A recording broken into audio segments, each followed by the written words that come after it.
So there's a question whether numerology, Kabbalah numerology, is called Gematria, taking the values of the Hebrew letters, other types of methods using values of the Hebrew letters, and then trying to ascertain some sort of meaning from the numbers, from the number value.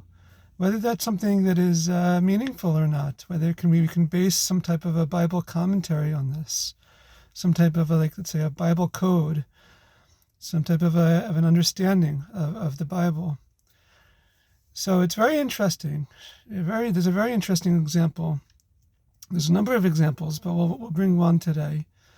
So one of the great Jewish sages, Maimonides, known as the Rambam, he's known for being very philosophical, very rational. And but at the beginning of his book of Jewish law, his code of Jewish law called the Mishnah Torah or Yad HaChazaka, he says that there's 83 sections. Okay, so there's 83 sections. 83 is the value of machala, of a ailment.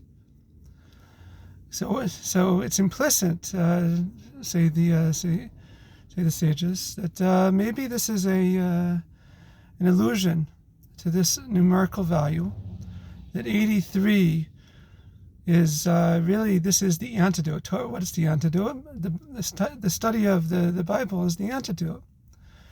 So these 83 sections that Maimonides put together, this code of Jewish law, is the antidote for any ailment, any sickness.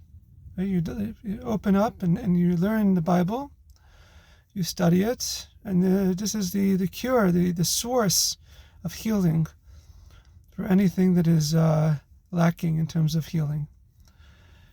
It's called the Bible is called the Toras Chaim, the book of life, the Torah of the instruction book of life. So we live by it.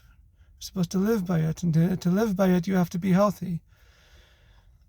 So there's also an allusion, perhaps, to Maimonides in terms of his life. He was a physician, so he was involved, actually, in medicine. In addition to his great scholarly status, he was also a physician. So what do we gain from this? What do we learn from this? The first thing is that it's implicit. For anyone who is into these things, into Gematria and Kabbalah numerology, so then you'll find this interesting, and if not, then many people study the code of this code of Jewish law, the Mishnah Torah, without necessarily knowing or caring much for these numerical values, these gematrias, implicit in the text itself. But if this is something that is inspiring or interesting, or maybe this is something that you find to be useful, then great.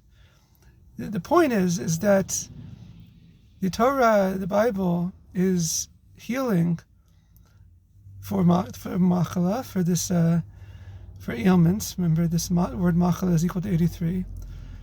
Regardless of whether you know this numerical value or not. So that's an important lesson, an important distinction, that we don't base classes, we don't base entire teachings on Gematria, on these Kabbalah numerology. We have teachings, right? We have lessons, we have the Bible study, and as part of that, you have these additional things that maybe you'll find inspiring or interesting, maybe not.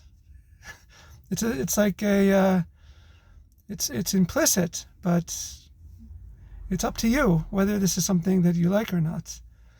So this is a very, very important lesson, that anyone who claims to be able to tell you what to do based on Kabbalah and numerology, that's not the way of truth. That's not the way we do it. We don't tell you who to marry or what to do in life based on numbers games. And we learn this, from the Maimonides, the greatest intellectual, greatest Jewish sage, which many consider this rational thinker, this intellectual. Maybe some consider him even a philosopher, but he was also well versed in medicine, well versed in the authentic Jewish sources.